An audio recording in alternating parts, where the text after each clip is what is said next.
Hi, Romans here, and in this video I'm gonna tell you some stories behind the making of Pioneers of Modern Narcissism, the music video.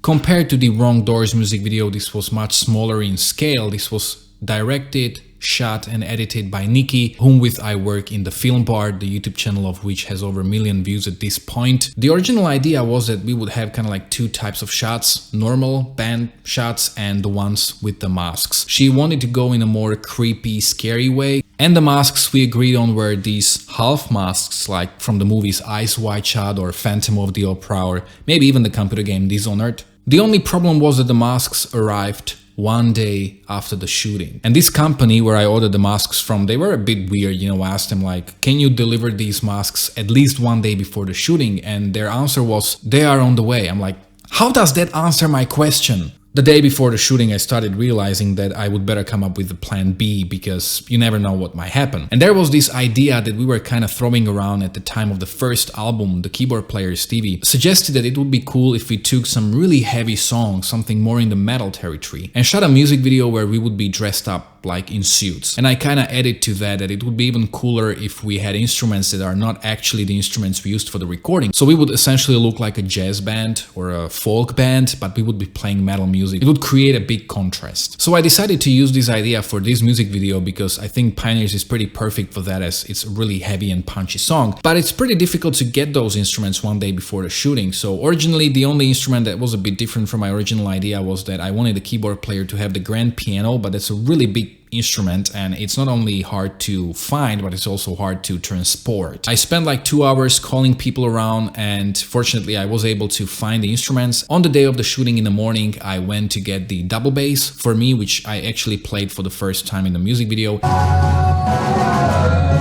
and the accordion for the keyboard player. The drummer who played in the music video was able to get the broomsticks for his drums.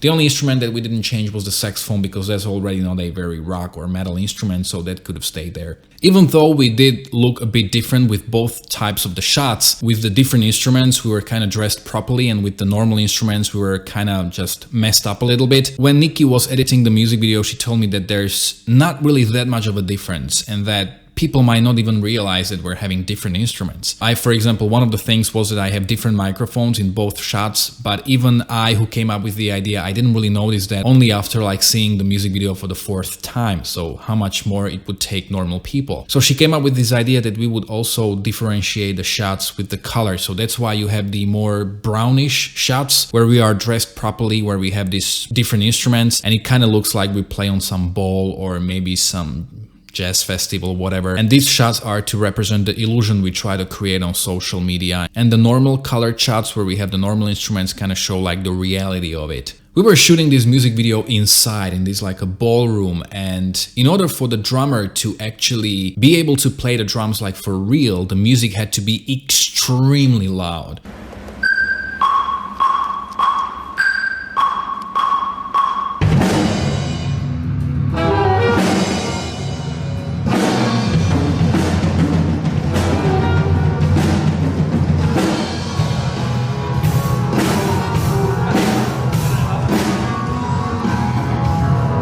I'm very sensitive about my ears, you know. Whenever I go to some gig I use plugs, and when we have rehearsals or when I have my own gigs I use in-ear systems, so my ears are always protected. This was just so loud. And you know, the thing is, if you look at all of the shots where I'm singing, they look very real, and that's because I was actually singing.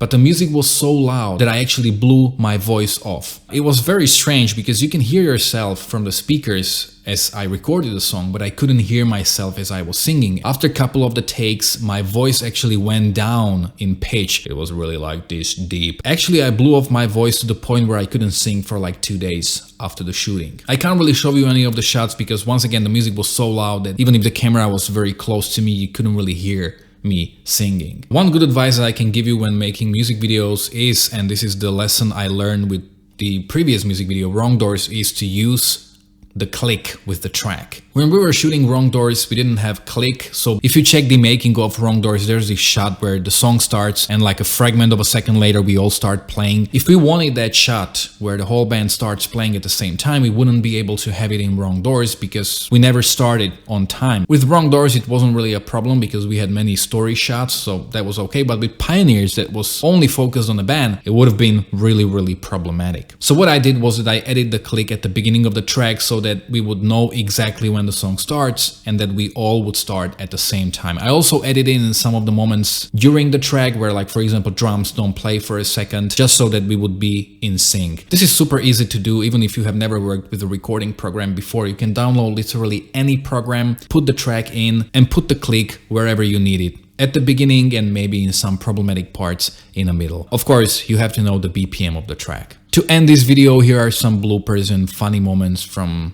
some of the takes.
Čo tak smiešno bolo?